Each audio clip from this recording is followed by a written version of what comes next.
आणि दुसरा प्रश्न पावसाचा आहे. तर पावसाने आता वेळापत्रकच सोडलेलं आहे. म्हणजे जिथे तो पडत नव्हता तिथे तो पडतो आहे, जेव्हा तो पडत नव्हता तेव्हा तो पडतो आहे.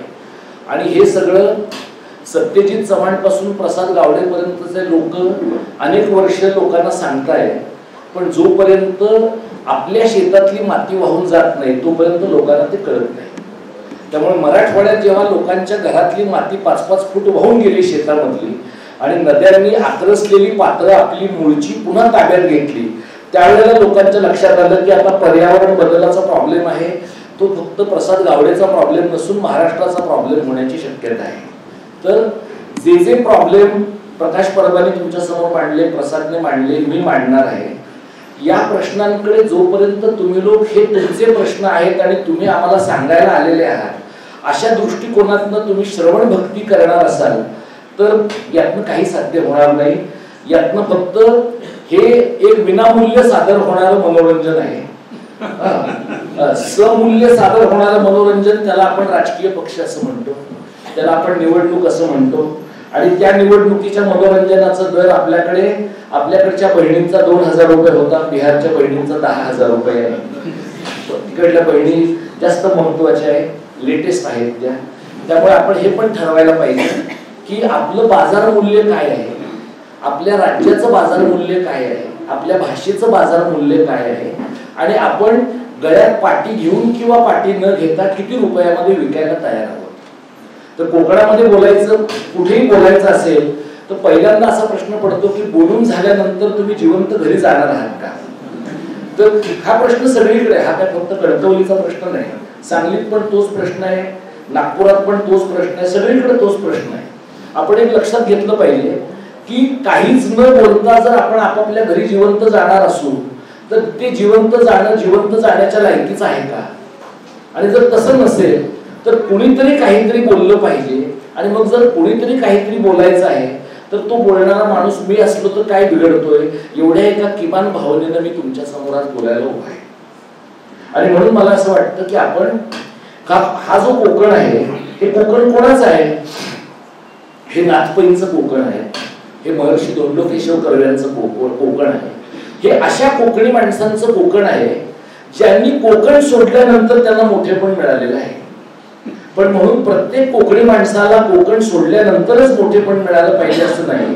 काही कोकणी माणसांना कोकणी माणसांनी सुद्धा मोठं म्हणण्याची गरज आहे आणि त्याच्यासाठी दरवेळेला पैसेच घ्यायला पाहिजेत असं नाही.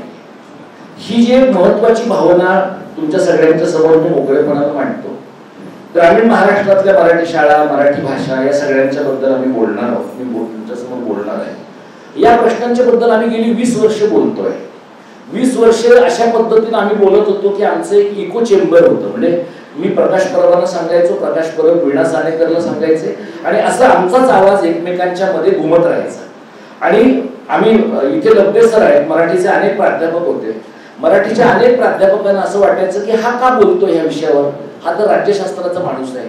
म्हणजे आपल्या समाजाच्या आकलनाची सुरुवात तिथून झाली आहे की राज्यशास्त्राच्या माणसाने मराठीच्या विषयाबद्दल बोलणं हे अतिक्रमण आहे असं वाटण्यापासून आता कोणीही बोललं तरी चालेल पण बोललं पाहिजे इथपर्यंतचा प्रवास गेल्या 20 वर्षामध्ये आपला झालाय. म्हणजे याला तुम्ही उत्क्रांती म्हणणार, उत्कर्ष म्हणणार का परिस्थिती हाताबाहेर गेलेली आहे म्हणणार हे मला माहित नाही.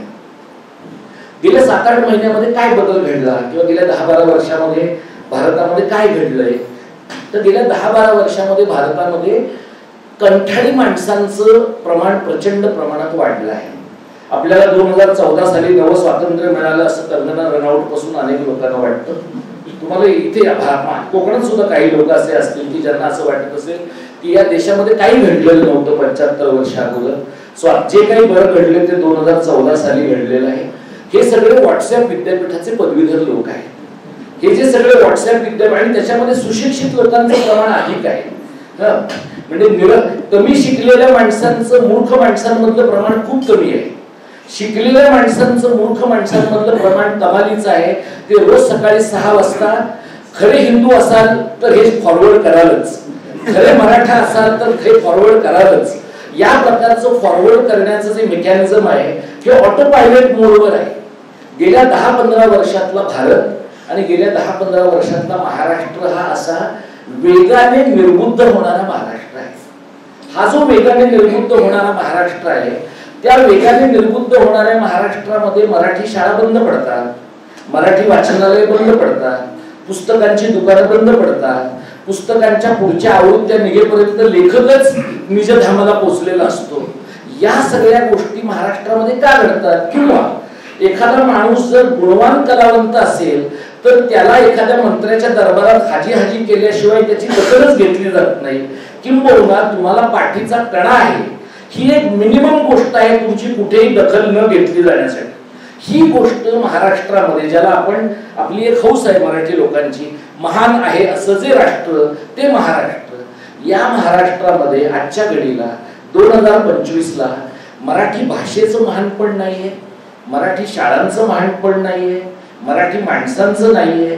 मग कोणत्या महानपणाच्या बद्दल आपण सध्याच्या गावगप्पा करतोय? इथे आपण सोनम वांगचुक यांच्या काय म्हणजे आपण त्यांना पाठिंबा देण्यासाठीचा, आता आपण त्यांना दिलेला पाठिंबा हा काही लेह लडाख पर्यंत पोहोचणार नाही, पण कदाचित पोहोचेलही की महाराष्ट्रामध्ये कुठल्या तरी एका ठिकाणी गांधींच्या आश्रमामध्ये अशा प्रकारची एक घटना घडते जिथे सोनम वांगचुक यांनी केलेल्या आंदोलनाला आणि त्यांना झालेल्या अटकेला विरोध केला जातोय.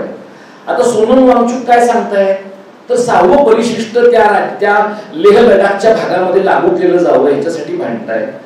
आणि हे मी तुम्हाला सांगतो की काही वर्षांपूर्वी सोनम वांगचुक आपल्या दिल्लीतल्या माणसाच्या अत्यंत प्रेमात होती. त्यांना असं वाटत होतं की आपला जो दिल्लीतला दाढीवाला माणूस आहे तो हे जग बदलणार आहे आणि 370चं कलम गेलं की बरंचसं सुधारण्याची शक्यता आहे. म्हणून गुजरातच्या माणसांवर विश्वास टाकताना 10 वेळा विचार केला पाहिजे. आणि त्यामुळे आता त्यांच्यावर काय परिस्थिती ओढवली आहे तर ज्या मिनिमम गोष्टी ते मागताय त्या मिनिमम गोष्टी मागितल्याबद्दल 2 दिवसामध्ये, मगाशी मॅडमने सांगितलं, इतरांनी सांगितलं तसं, 2 दिवसामध्ये ते चायनाचे एजंट झालेले आहेत, 2 दिवसामध्ये ते राष्ट्राचे शत्रू झालेले आहेत. सोनम वांगचुक आज जात्यात आहेत. प्रसाद गावडे, सत्यजित चव्हाण, दीपक पवार, प्रकाश परब हे सुपामध्ये आहेत. आमचं काम सरकारला अजून पुरेसं त्रास देण्यालायक महत्वाचं वाटलेलं नाही, म्हणूनच इथे शांतपणाने 100 माणसांच्या समोर आम्हाला बोलता येत आहे. हा जो बदल गेल्या 10-15 वर्षामध्ये झालाय, ज्यांना कोणाला लोकशाहीबद्दल फारसं माहित नव्हतं, लोकशाहीबद्दल फार वाटत नव्हतं, त्यांनी किमान एक तरी बेनिफिट ऑफ डाऊट आपण काँग्रेसला दिला पाहिजे की आपण त्यांच्यावर वाटेल ती टीका करायचो, ते आपल्याला अनुल्लेखाने मारायचे पण मारून टाकायचे नाही. एवढा तरी किमान बदल आपण काँग्रेसवाल्यांमध्ये आणि या नव्या आपल्या मालकांमध्ये आहे एवढं लक्षात घ्यायला पाहिजे. आता ज्या वेळेला मी शाळांच्या बद्दल, मराठी माणसांच्या बद्दल बोलतो, मी गोव्यात 2-3 दिवस होतो. गोव्यातल्या सगळ्या लोकांच्या बोलण्यामध्ये येतंय की आमच्याकडच्या जमिनी दिल्लीवाल्यांनी घेतलेल्या आहेत, आमच्याकडचं भांडवल दिल्लीवाल्यांचं आहे. आणि जो गोव्यातला माणूस आहे, गोव्यातला कोकणीवादी असेल, मराठीवादी असेल, त्याच्या मनामध्ये दिल्लीतल्या मंडळींनी घेतलेल्या जमिनी, त्यांचे प्रचंड मोठे फ्लॅट, त्यांचे विला, त्यांचे फार्म हाऊसेस, या सगळ्यातनं मूळच्या गोव्यातल्या माणसाला सुद्धा तिथं जमीन विकत घेणं, घर विकत घेणं, फ्लॅट विकत घेणं जवळपास अशक्य झालेलं आहे. जे गोव्यात घडतंय ते सिंधुदुर्गात घडत नाहीये का? जे सिंधुदुर्गात घडतंय ते रत्नागिरीत घडलं नाहीये का? कृपाशंकर सिंग नावाचा माणूस कोकणामधला शेतकरी झाला नाहीये का? त्याला शेती इतर 200-300 एकर जमीन घेऊन देणारे तलाठी, प्रांत, महसूलचे अधिकारी हे मराठी नाही आहेत का? जे रत्नागिरीत घडतंय ते तटकरेंच्या कृपेने रायगडमध्ये घडत नाहीये का? शिवाजी महाराजांनी उगाच टकमक टोक तिकडे काढलेलं नाहीये, त्यांना माहिती होतं 300 वर्षानंतर सुद्धा तिथून खाली टाकण्याला बरीचशी माणसं निर्माण होणार आहेत त्या राज्यामध्ये. हा जो महाराष्ट्र आहे, हे जे कोकण आहे, तुम्ही संपूर्ण समूळ संपवायला निघालेलं कोकण आहे. इथे सतीश ललित बसले, त्यांना मी जवळपास 15 वर्षांनी, म्हणजे शेवटचं मी त्यांना पाहिलंय ते DJIPLच्या स्टुडिओमध्ये पाहिलंय. त्याच्यानंतर मी आणि नंतर मला वाटतं कोल्हापुरात पाहिलं आणि आज मी त्यांना पाहतोय. ते सातत्यानं कोकणातल्या पर्यावरणाच्या बद्दल इथे लिहिताना मला दिसतात. तुम्ही मला सांगा की कोकणातलं पर्यावरण टिकलं नाही, कोकणी माणूस टिकला नाही, तर कोकणी माणसांच्या शाळा टिकण्याची काय शक्यता आहे? म्हणजे मला मराठी शाळांबद्दल प्रेम आहे, मला मराठी भाषेबद्दल प्रेम आहे, पण मला हे कळतं की मराठी शाळा आणि मराठी भाषा जर टिकवायची असेल तर त्या भागातला मराठी माणूसच टिकला पाहिजे, आणि तो मराठी माणूस जर टिकायला पाहिजे असेल तर प्रचंड मोठ्या प्रमाणामध्ये होणारं जे स्थलांतर आहे त्या स्थलांतराचा काहीतरी विचार केला पाहिजे. तुमच्यापैकी अनेक जण ज्यांना इथल्या बागांचा परिचय आहे, बागांमध्ये प्रचंड मोठ्या प्रमाणात नेपाळी मजूर आहे, बरोबर आहे? प्रचंड मोठ्या प्रमाणात नेपाळी मजूर आहे, आणि अनेकांना तर असं वाटतं की तो मजूर नसेल तर इथल्या बागा अनेक ठिकाणी राहणार नाही. आणि मग आपले लोक म्हणतात आमचे लोक तर आळशीच आहे, आमचे लोक कामं करत नाहीत. आपण तत्वतः हे काही ठिकाणी मान्य करू.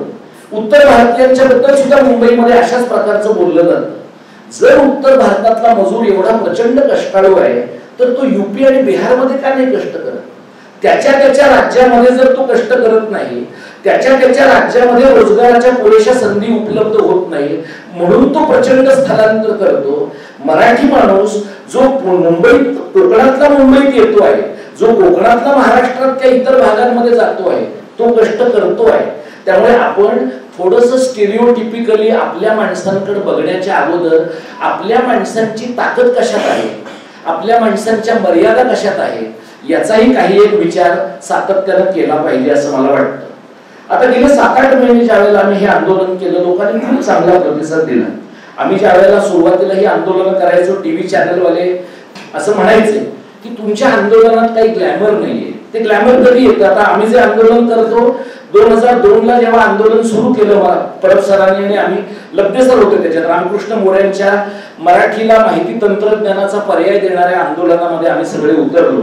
तर त्यावेळेला रामकृष्ण मोरे असं म्हणाले, ब्राह्मणांची मुलं परदेशामध्ये जाऊन IT शिकतात, मग बहुजनांच्या मुलांनी शिकायचं की नाही? तर विधिमंडळातल्या लोकांना ते पटलं, समाजातल्या पण लोकांना ते पटलं, कारण समाजामध्ये ज्या सवर्णांनी मराठी भाषेच्या जीवावर त्यांची पोटं चालवली होती त्यांच्यातल्या बहुतेकांची मुलं मराठी माध्यमाच्या शाळांमध्ये जात नव्हती. त्यामुळे लोकांना हे पटलं की बहुजनांच्या मुलांना IT शिकायचं असेल, बहुजनांच्या मुलांना इतर काही इंग्रजी शिकायचं असेल तर आपण इंग्रजीच्या मार्गाने गेलं पाहिजे. रामकृष्ण मोऱ्यांनी पहिलीपासून इंग्रजी आणलं, पहिलीपासून IT आणलं. 20-22 वर्ष झाली. पहिलीपासून इंग्रजी आणल्यानंतर गेल्या 25 वर्षात मराठी माध्यमामध्ये शिकणाऱ्या मुलांचं मराठी किती सुधारलं, इंग्रजी किती सुधारलं याचा अभ्यास सरकारने केलेला नाही, बाहेरच्या यंत्रणांनी केला नाही. फक्त पालकांचं म्हणणं काय, आमच्या मुलांना कॉन्व्हर्सेशनल इंग्रजी आलं पाहिजे, फाडफाड इंग्रजी बोलता आलं पाहिजे. आणि सगळ्यात म्हणजे अत्यंत महत्वाकांक्षी किंवा क्रूर महत्वाकांक्षी असे जे आई बाप आहेत ते काय म्हणतात, कुणीही लहान त्यांच्या घरामध्ये कुणी पाहुणा आला की एक पोएम म्हणून दाखव, एवढं पोएम म्हणून दाखवणे इतपत आपल्या मुलांना इंग्रजी यायला पाहिजे. आणि ते आपल्याला 11वी मध्ये जमलं नाही असं जे आई बापांना वाटतंय ते आई बाप आपली अपुरी स्वप्न मुलांच्याकडनं पूर्ण करून घेतात. आता ती अपुरी स्वप्न पूर्ण करून घेणारी जे पालक आहे त्याच्यामध्ये शिक्षक पण आहे. त्यातल्या अनेक शिक्षकांनी आपल्या मुलांना मराठी माध्यमाच्या शाळेत घातलं नाही. जेव्हा त्यांच्या शाळा बंद पडायला लागल्या तेव्हा ते झोपडपट्ट्यांमध्ये जाऊन गरिबांची मुलं बोलवायला लागले किंवा गावकुसा बाहेर जाऊन लोकांची मुलं बोलवायला लागले. तेव्हा लोक त्यांना विचारायला लागले की तुमच्या मुलांना तुम्ही कोणत्या माध्यमाच्या शाळेत घातलं आणि तुम्ही तुमच्या मुलांना मराठी माध्यमाच्या शाळेत का नाही घातलं. हा प्रश्न जेव्हा शिक्षकांना पडायला लागला तेव्हा लोक त्यांना विचारायला लागले, आता तुमच्या नोकऱ्या विशेषतः 6व्या आणि 7व्या वेतन आयोगाचा भरगच्च पगार तुमचा जाण्याची शक्यता निर्माण झाली आहे, म्हणून तुमचं मराठीवरचं प्रेम जागं झालंय. हे अनेक शिक्षकांच्या बद्दल अजिबात खोटं नाही. त्यामुळे मराठीबद्दलचं प्रेम तुम्हाला व्यक्त करायचं असेल, मराठी शाळांच्या बद्दलचं प्रेम व्यक्त करायचं असेल तर तुमच्या घरामध्ये लोक मराठीमधनं शिकलेले आहेत का नाही याचा एक विचार सगळ्यांनी करणं भाग आहे. 2 उदाहरणं मी तुम्हाला देतो. सुरेश इखे नावाचे आमचे सहकारी आहेत परभणीतले, गंगाखेड मधले, ज्यांचं घर गेले 4 दिवस आता मराठवाड्यातल्या पाण्याच्या पुरात आहे. अनेक गाव आहेत, त्यांचंच गाव आहे असं नाही. तर तो माणूस 2008-9 सालापासून आसपासच्या गावातल्या मुलींना शाळेत शिकता यावं म्हणून त्याने गावामध्ये स्वतः शाळा काढली. कारण मुली गावाच्या बाहेर शाळेत जायला लागणार असतील तर मुलींचं 8वी नंतर लग्न व्हायचं. मराठवाड्यातली परिस्थिती कोकणापेक्षा आणि पश्चिम महाराष्ट्रापेक्षा अधिक वाईट आहे. म्हणजे तिथे 7वी 8वी नंतर मुलींची लग्न होत होती. त्याने काढलेली जी शाळा आहे आणि जिल्हा परिषदेची आसपासची शाळा, हिचं वरून घेतलेलं अंतर म्हणजे गुगल मॅपवरून तुम्ही वरून मोजलं तर 2-3 किलोमीटरचं अंतर दिसायचं. पण मध्ये टेकडी आहे, मध्ये एखादा नाला आहे, मध्ये एखादी नदी आहे, त्यामुळे ते अंतर वाढलं. त्या माणसाने 8 ते 10 वर्ष ती शाळा स्वयंअर्थसहाय्यित तत्वावरची बायकोचे दागिने विकून ती शाळा चालवली महाराष्ट्र सरकारने. आणि तेव्हा काँग्रेसचं सरकार होतं, तेव्हा काही फडणवीस आणि सेना यांचं सरकार नव्हतं. शेवटपर्यंत त्या शाळेला मान्यता दिली नाही. शेवटी तो माणूस भुके कंगाल व्हायची पाळी आली आणि त्या माणसाने ती शाळा बंद केली. चिपळूणच्या जवळ विलास डिके नावाचा आमचा कार्यकर्ता आहे, त्याची अशी शाळा आहे. म्हणजे तो माणूस तर बायको पिको फॉलची कामं करते आणि त्याचं सगळं जे जगणं आहे, खाणं पिणं आहे, ते गावातल्या रेशनच्या दुकानातलं धान्य गावातले लोक त्याला दोस्ती खात्यामध्ये देतात, ह्याच्यावर त्या माणसाचं आयुष्य चाललं. 10 वर्ष त्या माणसाने शाळा चालवली. शेवटपर्यंत सरकारने मान्यता दिली नाही, ती शाळा बंद पडली. या दोन्ही शाळांमध्ये साधारणपणे 60 ते 70 मुलं 7वी पर्यंतची होती. आता तुम्ही असं म्हणाल की 60 ते 70 मुलं आहेत, या शाळेमध्ये काय आणि त्या शाळेमध्ये काय?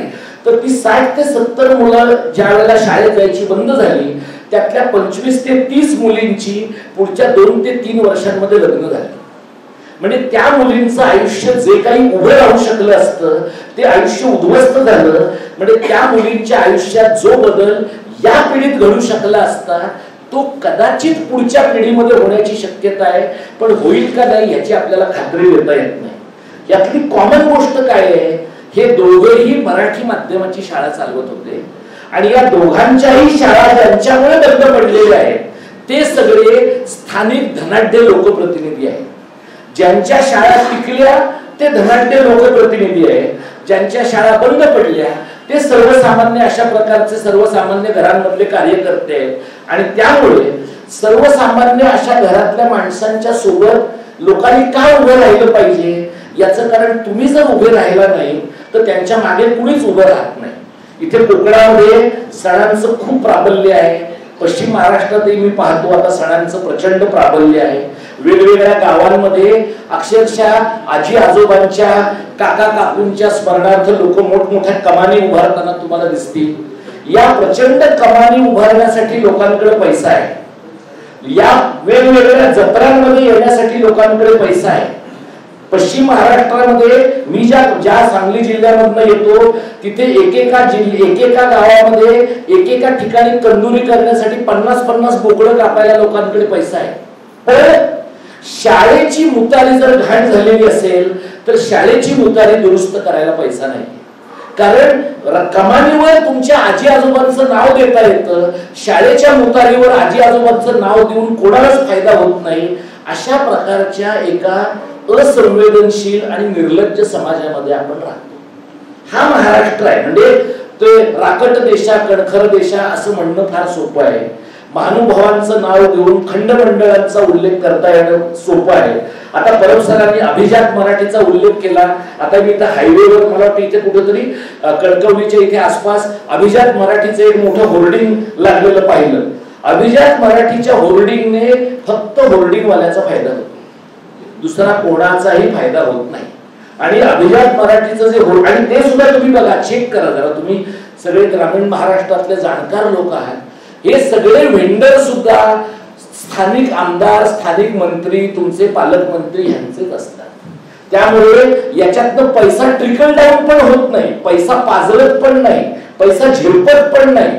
म्हणजे तुम्ही सगळीकडे या सिंधुदुर्गात इतर ठिकाणी चेक करा, निवासी शाळा काढणं हा एक अत्यंत मोठा धंदा आहे. कोकणामध्ये खानदेश ही एका अर्थाने आदिवासींसाठीची संघवाल्यांची नवी प्रयोगशाळा आहे. आपण आदिवासी म्हणतो, ते वनवासी म्हणतात. त्या वनवाशांचं भलं करण्यासाठी आता ते काय करतात, आदिवासी मंडळींना तिथून उचलायचं आणि पाचगणीच्या रेसिडेन्शियल शाळेमध्ये न्यायचं. त्यातल्या प्रत्येक मुलाच्या मागे सरकार 60,000 रुपये वर्षाला देतं.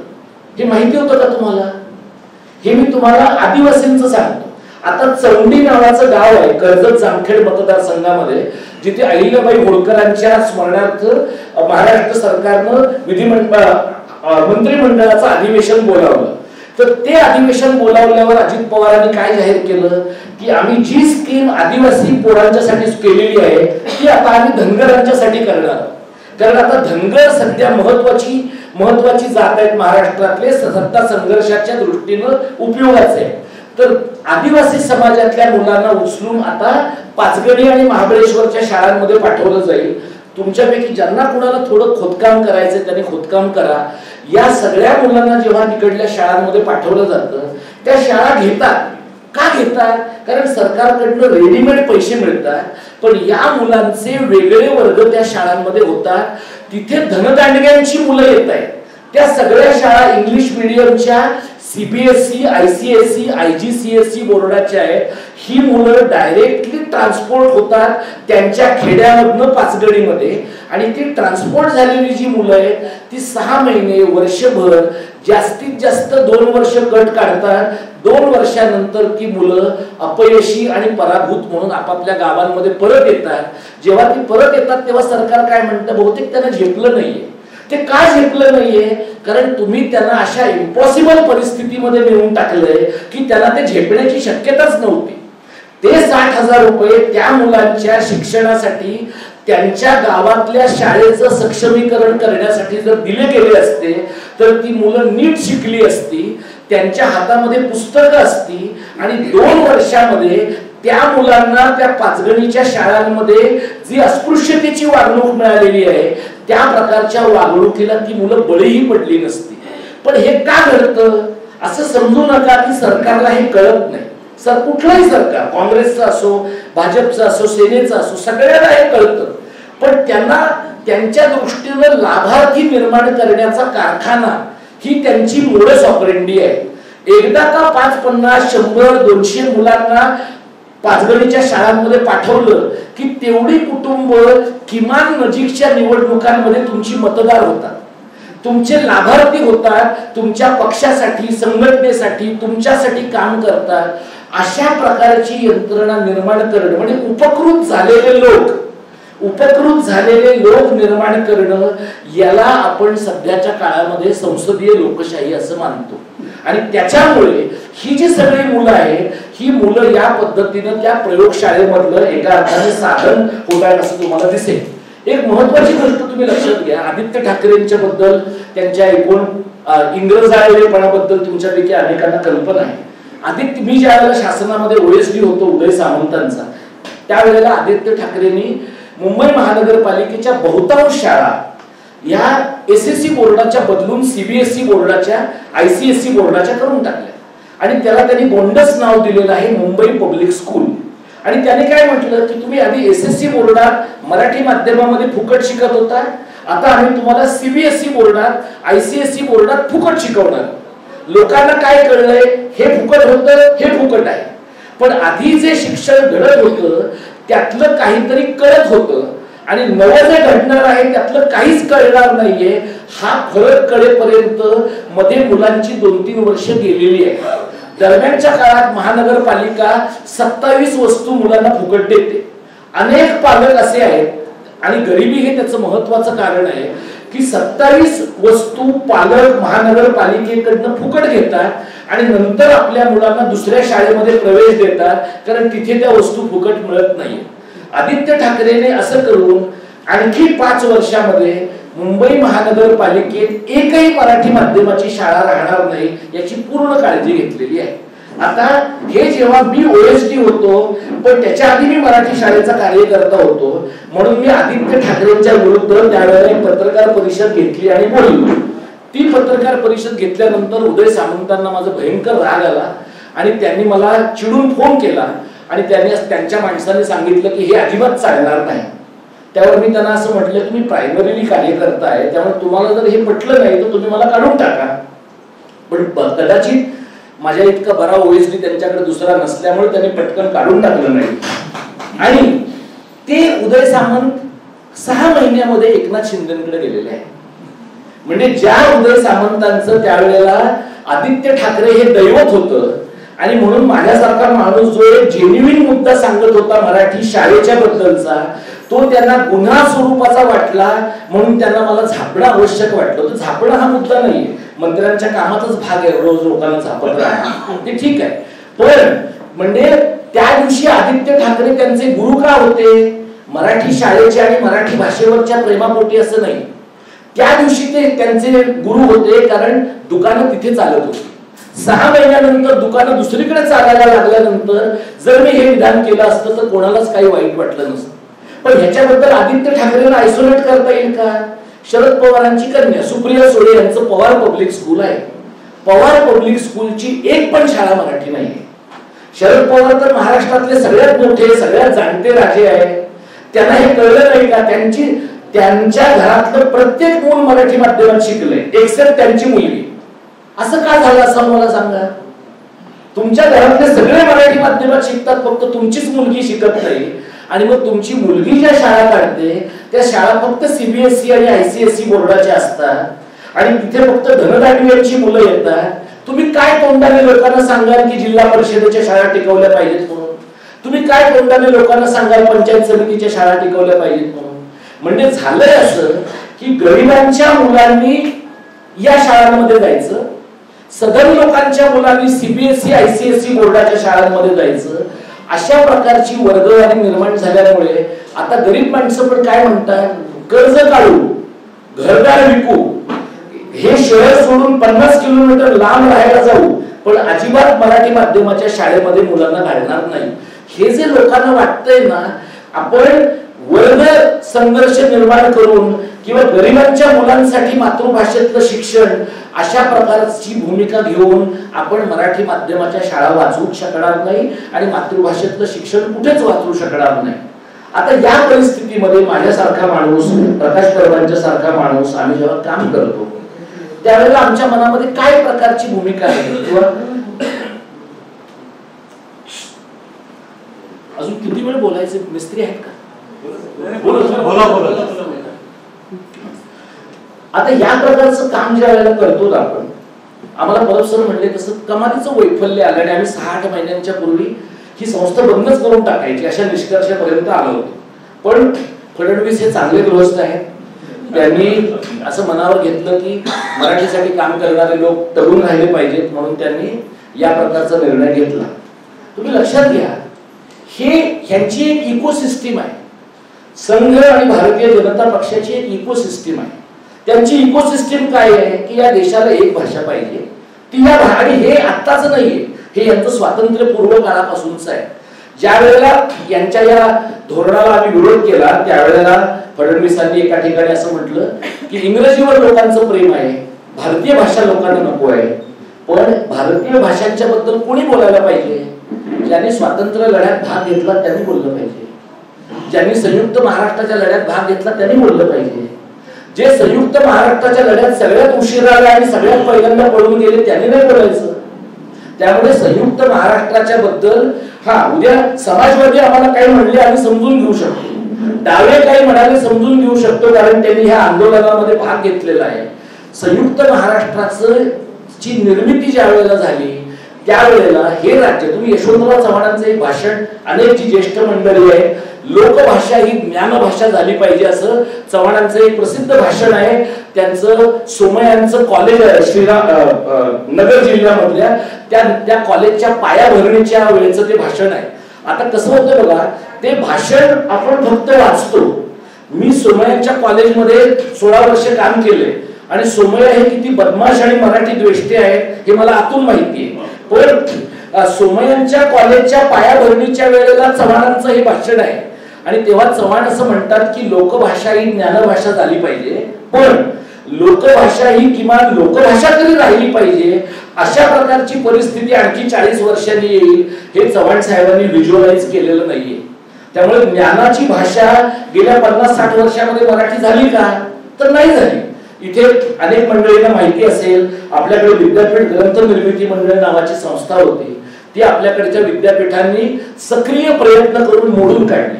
म्हणजे विद्यापीठ ग्रंथ निर्मिती मंडळ आपल्या लोकांनी पूर्णतः संपवून टाकलं. आताच्या घडीला आपल्या लोकांच्या समोरचा प्रश्न काय आहे की आपली भाषा ज्ञानाची व्हायला पाहिजे, पण आपली भाषा पोटाची पण व्हायला पाहिजे, आपली भाषा रोजगाराची व्हायला पाहिजे. आणि आताच्या घडीला महाराष्ट्रासमोरचा सगळ्यात मोठा जर का काही प्रश्न असेल तर महाराष्ट्राची ओळख सांभाळण्यासाठी, महाराष्ट्राची ओळख निर्माण करण्यासाठी आणि टिकवण्यासाठी मराठी भाषेचा काय प्रकारचा उपयोग यानंतरच्या काळामध्ये होणार आहे हा एक विचार आपण सगळ्यांनी केला पाहिजे. हे मी मुंबईमध्ये खूप सातत्यानं सांगतो.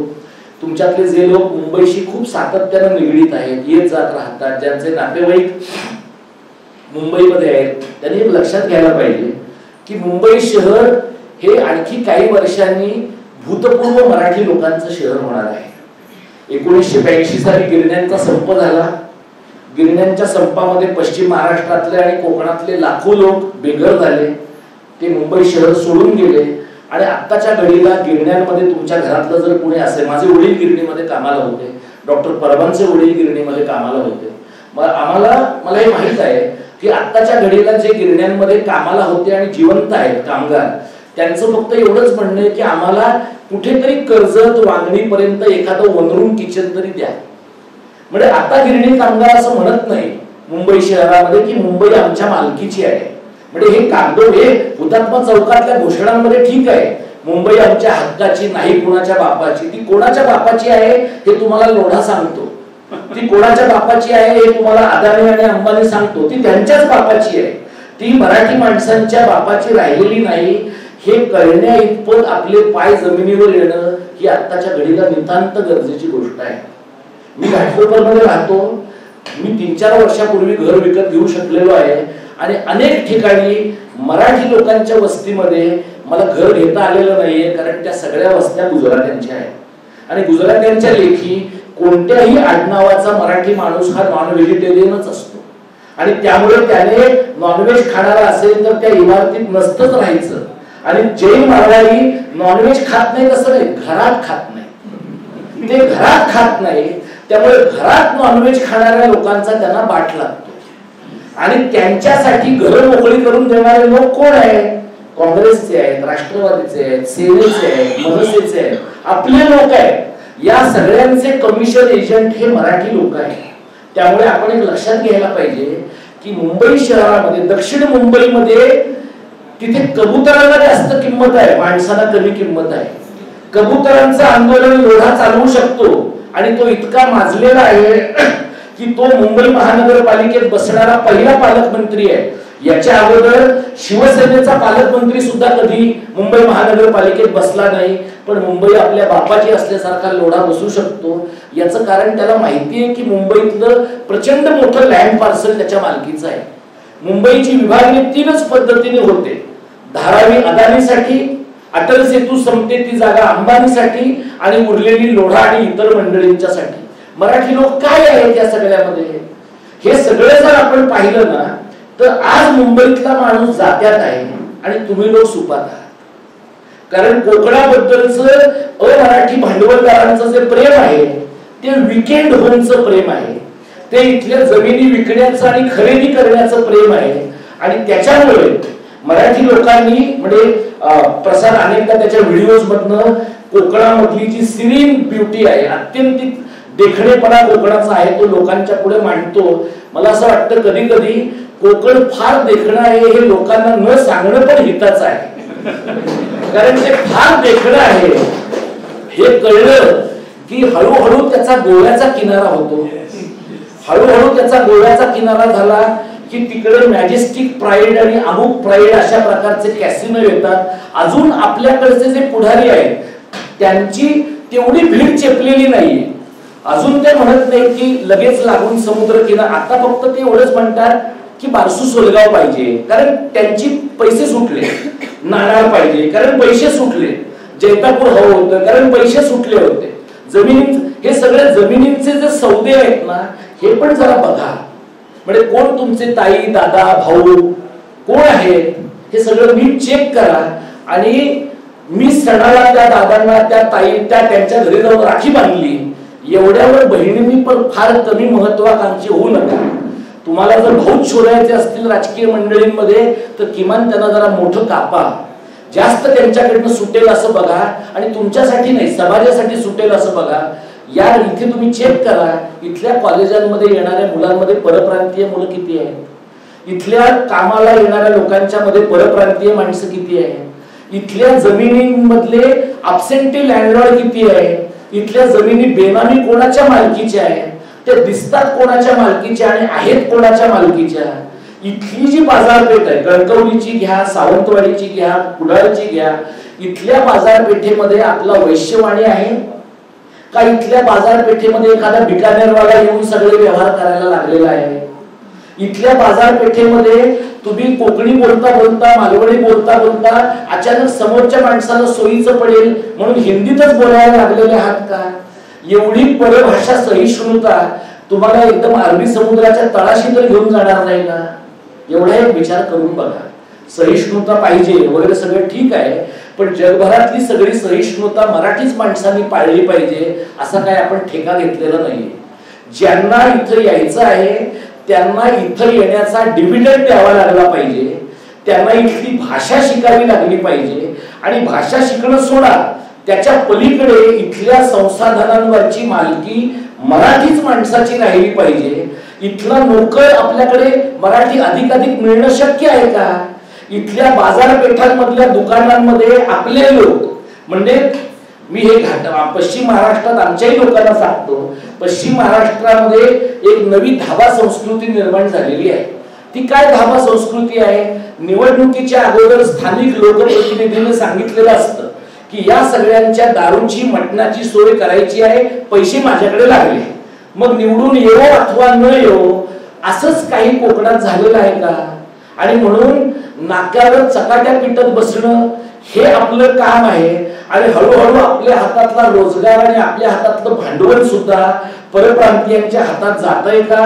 आणि आपण केवळ सण समारंभापुरते उरलेले आहोत का?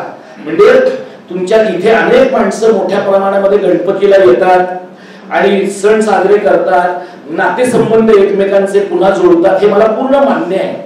पण या 10 दिवसांच्या पलीकडे उरलेल्या 355 दिवसात कोकणची काहीतरी एक इकॉनॉमी असेल की नाही? आणि सणासुदीच्या पलीकडे, वाड्यांच्या पलीकडे, आंगणेवाडीच्या जत्रेच्या पलीकडे जर कोकणची काही अर्थव्यवस्था असेल, राजकीय अर्थव्यवस्था असेल, तर ती मराठी माणसाच्या ताब्यात राहिली पाहिजे का उत्तर भारतीयांच्या आणि हरियाणाच्या लोकांच्या ताब्यात गेलेली आपल्याला चालणार आहे? हे सगळं इतकं आतून जोडलेलं आहे की हळूहळू इथल्या सर्वसामान्य रोजगाराच्या क्षेत्रामध्ये सुद्धा परप्रांतीय माणसं येतील. आणि जर म्हणजे तुम्हाला मी साधं उदाहरण सांगतो, पालघरमध्ये आणि रायगडमध्ये मराठी शाळांमध्ये जाणारी मुलं उत्तर भारतीय मजुरांची आहेत. मराठी लोकांची मुलं पालघर मधल्या मराठी शाळेत जात नाही. उत्तर भारतीयांची मुलं का जात आहेत? विनामूल्य शिक्षण आहे, मोफत शिक्षण आहे आणि त्यांना असं वाटतंय की जर आपण इथेच राहणार आहोत तर आपल्या मुलांना मराठी येणं गरजेचं आहे. वसईच्या वर्तक कॉलेजमध्ये मी 2 महिन्यापूर्वी महिन्याभरापूर्वी गेलो होतो. तिथल्या वाङ्मय मंडळाचा जो प्रमुख आहे तो उत्तर भारतीय मुलगा आहे. तो अस्खलित मराठी बोलतो. त्याला तुम्ही मराठी मानणार की नाही? मानलंच पाहिजे. पण तुम्ही लक्षात घ्या की मराठी आडनावाचे लोक इतके अमराठी झाले आहेत की त्यांच्या घरामधलं मराठी पूर्ण संपलेलं आहे.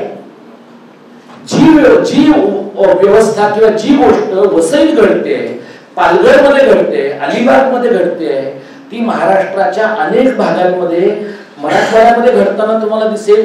कोल्हापूर सारख्या ठिकाणी अनेक ठिकाणी सोसायट्यांचे अध्यक्ष, सोसायट्यांचे सेक्रेटरी जैन आणि मारवाडी आहेत. ते सोसायट्यांच्या व्हॉट्सअप ग्रुपवर लोकांना मराठी बोलू देत नाही. म्हणजे हा नुसता शाळेचा, नुसता मराठी माणसांचा, मराठी माणसांच्या रोजगाराचा एवढा फक्त प्रश्न नाहीये. आता अशा परिस्थितीमध्ये आपण काय करू शकतो? तुम्ही असं म्हणाल किंवा तू इथे आलास, आम्हाला भाषण पण दिलंस, आता आपण काय करायला पाहिजे? मला असं वाटतं हे गांधींच्या आश्रमामध्ये असण्याचा एक फायदा असा आहे की गांधी या माणसाच्या वागण्यात आणि बोलण्यामध्ये किमान विसंगती राहिलेली आहे आणि त्याच्यामुळे गांधी हा भारतीय भाषांवर प्रेम करणारा माणूस आहे. गांधी म्हणजे म्हणून गांधींनी त्यांचं नियतकालिक गुजरातीतनं पण काढलं. त्यांच्या कार्यक्रमाला जाणाऱ्या टिळकांपासून गोखल्यांपर्यंत अनेक लोकांना त्यांच्या मातृभाषेतनं आग्रहाने बोलायला लावलं. म्हणजे भारतीय भाषांच्या बद्दल अत्यंतिक अनअपोलोजेटिक असणारा, अजिबात अपराधगंड नसलेला असा जर स्वातंत्र्यपूर्व भारतातला कोणी महत्वाचा पुढारी असेल तर तो गांधी आहे. आणि त्यामुळे मराठी भाषेबद्दल काही करायचं असेल, भारतीय भाषांच्या बद्दल काही करायचं असेल तर आपला संदर्भ बिंदू काय आहे? आपला संदर्भ बिंदू गांधी हा आहे. आणि तो का संदर्भ बिंदू आहे? कारण गांधी हा सध्याचे सत्तेमध्ये लोक आहेत त्यांचा नंबर 1 चा शत्रू आहे. नेहरू जरी त्यांचा दृश्य नंबर 1 चा शत्रू असला तरी गांधी हा त्यांचा आतून नंबर 1 चा शत्रू आहे. कारण त्यांच्या लेखी या देशात जे जे वाईट घडलेलं आहे ते सगळं त्या म्हाताऱ्याने केलेलं आहे. आणि म्हणून आपल्या त्या म्हाताऱ्यावर खूप प्रेम असण्याची गरज आहे. कारण ह्यांना जे जे वाईट वाटतंय ते ऍक्च्युअली फारच बरं आहे.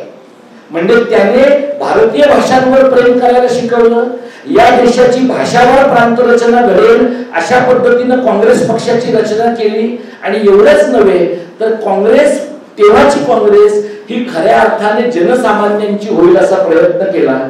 या पार्श्वभूमीवर मला वाटतं गांधींकडनं काही प्रमाणामध्ये प्रेरणा घेऊन आपल्याला मराठी भाषेचं काम करता येणं शक्य आहे.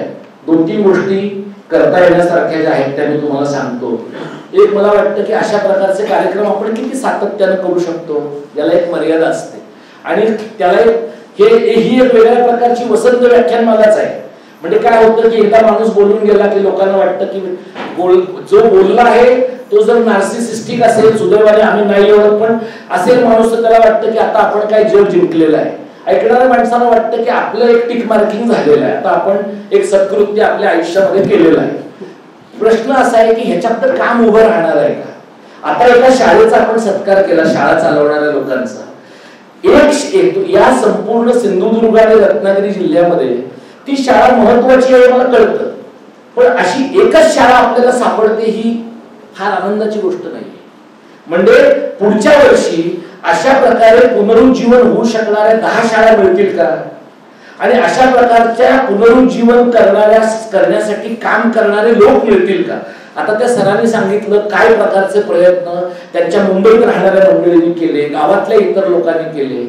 एक शाळा जगवणं हे, आणि ती सुद्धा 50-60 विद्यार्थ्यांची, हे जर इतकं कष्टाचं काम असेल तर काही हजार विद्यार्थ्यांच्या शाळा जगवणं हे अत्यंत कष्टाचं काम आहे. आणि त्यासाठी मला असं वाटतं की आपल्याला प्रत्येकाला काहीतरी प्रमाणामध्ये स्वतःचा वेळ देणं नितांत गरजेचं आहे. आज अनेक माणसांकडे काही प्रमाणात का होईना स्वतःचा थोडाफार वेळ आहे. मार्क्स म्हणतो तसा काही प्रमाणामध्ये सरप्लस पैसा आहे. ज्यांच्याकडे काही प्रमाणात सरप्लस पैसा आहे, सरप्लस वेळ आहे, त्यांनी आपल्या गावात, आपल्या परिसरात शाळेसाठी, वाचनालयासाठी अशा प्रकारचा वेळ देणं अत्यंत गरजेचं आहे. फार तर काय होईल की एका सिरियल मध्ये एका सुनेनं एका सासूचं काय वाटोळं केलं हे तुम्हाला 4 दिवस उशिराने कळेल, पण ते तुम्हाला 4च दिवस उशिराने कळेल. आणि सिरियल इतक्या दमदार आहेत आपल्या की 4 दिवसामध्ये कोणीही मरत नसतं मालिकांमध्ये, आणि पुन्हा रिपीट टेलिकास्ट होतच असल्यामुळे तुमचं असं काही फार सांस्कृतिक नुकसान होईल असंही मला वाटत नाही. त्यामुळे स्त्री पुरुषांनी मला असं वाटतं की जर थोडासा मालिका मुक्त काळ आपल्या आयुष्यामधला काढला आणि मालिकांपासून तुम्ही मुक्त जसं व्हायला पाहिजे तसं जत्रांपासून थोडं मुक्त व्हायला पाहिजे, सण समारंभांपासून थोडं मुक्त व्हायला पाहिजे, आणि देवाला स्वतःकडे थोडासा वेळ द्यायला, आपल्याकडे वेळ द्यायला सवड मिळावी म्हणून थोडं देवापासून दूर राहून, जर शाळा हाच देव आहे, वाचनालय हाच देव आहे, इथली जमीन हाच देव आहे, अशा पद्धतीने विचार करण्याची काही एक सवय आपण लावली. कारण माती उरली नाही, जमीन उरली नाही, भाषा उरली नाही, शाळा उरली नाही तर बाकी काहीही उरत नाही. म्हणजे तुम्ही ज्यांना कुणाला गोव्याचा थोडाफार इतिहास माहितीये त्यांना माहितीये की पोर्तुगीजांपासून बचावण्यासाठी लोक आपले देव घेऊन लांब लांब पळत गेलेले आहेत. लोक देव घेऊन लांब लांब पळत गेले आणि परत गेल्यानंतर देव त्यांनी ठेवले. पण आजच्या घडीला जो गोवा बरा राहिलाय तो त्या फक्त देवांमुळे नाही, भाऊसाहेब बांदोडकरांनी गावागावामध्ये काढलेल्या शाळेमुळे आहे. म्हणजे देव तुम्ही वाचवा, देव इव्हेंच्युअली तुम्हाला वाचवेल की नाही मला माहित नाही, पण शाळा वाचवा, वाचनालय वाचवण्याची गरज आहे आणि जमीन नितांत वाचवण्याची गरज आहे. हे सगळं महाराष्ट्रातल्या लोकांनी एकत्र येऊन केलं पाहिजे. हे सगळं एकत्र करणं ह्याला मी मराठी कारण, महाराष्ट्र धर्म असं म्हणतो. आणि हे करताना अनेक वेळेला तुम्ही तुमच्या भागातल्या अनेक मंडळींच्या हितसंबंधांना बाधा आणाल, ज्यांचे हितसंबंध सत्तेशी जोडलेले आहेत अशा लोकांना त्यांच्या भावना तुमच्यामुळे दुखावतील. अशांच्या भावना जर दुखावल्या तर फार वाईट वाटून घेऊ नका, कारण त्यांच्या भावना तुम्ही दुखावत आहात याचा अर्थ तुमचं बरोबर चाललेलं आहे. त्यामुळे या पद्धतीने जर आपण काम करू शकलो तर मला वाटतं काही बऱ्या गोष्टी घडतील. तुम्ही सगळ्यांनी अत्यंत शांतपणाने ऐकलं, म्हणजे एवढा सगळा हॉल पूर्ण भरलेला बघून मला फार बरं वाटलं आणि तुम्ही सगळ्यांनी शांतपणाने ऐकून घेतलं. मी आपलं मनपूर्वक आभारी आहे. एकत्र काम करूया, प्रसाद बरोबर करूया, सत्यजित बरोबर करूया. मला बाळू मिस्त्रींचे आभार यासाठी मानायचे आहेत की त्यांनी मागे राहून गेलेला कार्यक्रम इथे पुन्हा मनापासून घडवून आणला आणि ते स्टेज पासून मैलो दूर आहे. म्हणजे कुठलाही चांगला संघटक जसा असतो तसा हा माणूस आहे. आणि एकच उदाहरण सांगतो आणि थांबतो. मी खरे सांगणार नव्हतो पण तरी सांगतो. मी बाळू मिस्त्रीने ते उदाहरण सांगितलंय. नाथपैंची जयंती झाली परवा आणि मी परवा नाथपैंच्या जयंती निमित्त कुठे कुडाळमध्ये भाषण करणार होतो. अदिती पैने माझं भाषण आयोजित केलं होतं तिच्या कॉलेजमध्ये. त्याच्या अगोदर मला 2 दिवस त्यांनी असं मला विचारलं की तू काय बोलणार आहेस. माझा विषय महाराष्ट्र धर्म असा होता. मी म्हटलं की मी महाराष्ट्राबद्दल बोलणार आहे. मला असं सांगण्यात आलं की तुम्ही कुठल्या राजकीय पक्षावर किंवा कुठल्या व्यक्तीवर टीका तर करणार नाही आहात. तर मी तिला असं म्हटलं की माझे व्हिडिओ जर तुम्ही पाहिलेत तर तुम्हाला आपोआप लक्षात येईल की मी काय बोलतो. तर तिने मला असं सांगितलं की हे आमची अपॉलिटिकल संस्था आहे. म्हणजे याच्यासारखी जगातली थापच नाही. जगात काही अपॉलिटिकल नसतं. शिंकणं ही सुद्धा पॉलिटिकल गोष्ट आहे. त्यामुळे तिला असं म्हटलं की माझ्याकडे वासू देशपांडेंचं लोकशाहीचा कैवारी नावाचं नाथपैंचं चरित्र आहे आणि त्याच्यामध्ये नेहरूंच्या तोंडावर नाथपैंनी भारताच्या परराष्ट्र धोरणाबद्दल केलेल्या भाषणांचा उल्लेख आहे. मी असं म्हटलं तिला आणि त्यांच्या इतर मंडळींना की जो माणूस नेहरूंच्या तोंडावर नेहरूंचं चुकलेलं आहे असं सांगू शकतो, त्याच्या संस्थेमध्ये जर मला तुम्ही अपॉलिटिकल बोला असं सांगत असाल तर ती लाजिरवाणी गोष्ट आहे असं मी मानतो. आणि मग मी त्यांना असं म्हटलं, त्यांचा जो कॅम्पस आहे फार्मसीचा मला वाटतं तिथे बाहेर नाथपैंचा पुतळा आहे आणि आज सीबीएसईची शाळा आहे. मी त्यांना म्हटले, एरवी मी आयोजकांशी आपण बरं बोलतो त्याच्यामुळे मी काय बोलणार नव्हतो, पण आता कार्यक्रम होणारच नाहीये म्हटलं मी खरं बोललो. तर मी त्यांना असं म्हटलं की बाहेर नाथपैंचा पुतळा आणि आज सीबीएसईची शाळा ह्याच्यात काही विसंगती आहे फंडामेंटली असं तुम्हाला वाटत नाही का. तर त्यावर मला ते असं म्हणाले नाही, नाथपै तर ग्लोबल होते. तर मी त्यांना म्हटलं नाथपै मराठी शाळेमध्ये शिकून ग्लोबल होते. त्यामुळे मराठी शाळेमध्ये शिकून माणूस ग्लोबल होऊ शकतो याचा तो पुरावा आहे. हे मी माझं काही मी आदिती पैंना कधी भेटलोही नाही, पण मला असं वाटतं की मोठ्या माणसांची आडनावं लावण्याची सुद्धा माणसांची पात्रता असावी लागते. म्हणजे तुम्ही यशवंतराव चव्हाणांचं आडनाव लावाल आणि शेळपटपणा कराल, तुम्ही गांधींचं आडनाव लावाल तर तुम्हाला राहुल सारखं तरी किमान वागावं लागेल. ते काही सगळ्यांचं आवडतं असेल असं माझं म्हणणं नाही, पण किमान जरा एखादा फ्लाइंग किस द्यावा एवढा तरी बरा माणूस तो आहे असं मला वाटतं. त्यामुळे मग मी त्यांना असं म्हटलं की अशा ठिकाणी मी नाही येणार भाषण करायला आणि मग मी ते भाषण केलं नाही. पण मी त्यांना सांगितलं की मी एक दिवशी कुडाळमध्येच नव्हे तर सिंधुदुर्गातल्या एका मोठ्या मैदानावर नाथपैंच्या जयंतीलाच मला जे हवंय ते बोलण्यासाठी येणार.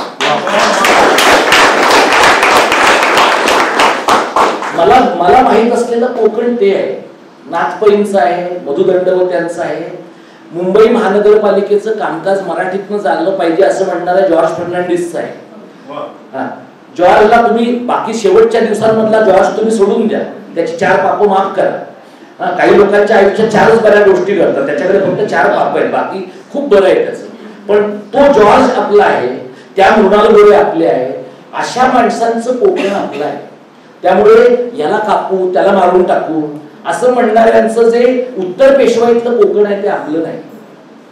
हे कोकण तुम्ही काही क्षण बाजूला टाका आणि ते जे बरं कोकण आणि ते जे खरं कोकण आहे त्याचे जर तुम्ही आणि आपण सगळे वैचारिक वारस असू तर धोंडो केशव कर्व्यांनी इथून SNDT विद्यापीठापर्यंत केलेली जी वाटचाल आहे आणि धोंडो केशव कर्व्यांना त्यांची 100वी पूर्ण झाली, त्या 100वीच्या कार्यक्रमामध्ये त्यांना असं विचारलं गेलं, नेहरूंच्या हस्ते सत्कार झाला आणि तेव्हा त्यांना असं विचारलं गेलं की तुमचं काय मनातलं स्वप्न पूर्ण राहिलंय. तेव्हा ते म्हणले संयुक्त महाराष्ट्र बघायचा राहिलाय. हे नेहरूंच्या तोंडावर सांगायला गट्स लागतात. अशा प्रकारचे गट्स असलेल्या लोकांचा कोकण आहे. ही जी कोकणची वाट आहे ती आपण विझू देऊया नको. आम्ही पश्चिम महाराष्ट्रातला आहे, मी पश्चिम महाराष्ट्रातल्या लोकांना जनरली माज खूप असतो असं म्हणतात, पण तसा नाहीये. पण पश्चिम महाराष्ट्रातल्या लोकांनी आदराने पाहावं अशा प्रकारची अनेक नावं दर्पणकार जांभेकरांपासून इथली आहे. या माणसांबद्दलचा आदर मी तुमच्या समोर व्यक्त करतो आणि आपण त्यांच्या समोर किमान एका वातीचे वारसदार होऊ शकू अशा प्रकारची आशा व्यक्त करतो आणि थांबतो. धन्यवाद. जय मराठी. जय महाराष्ट्र.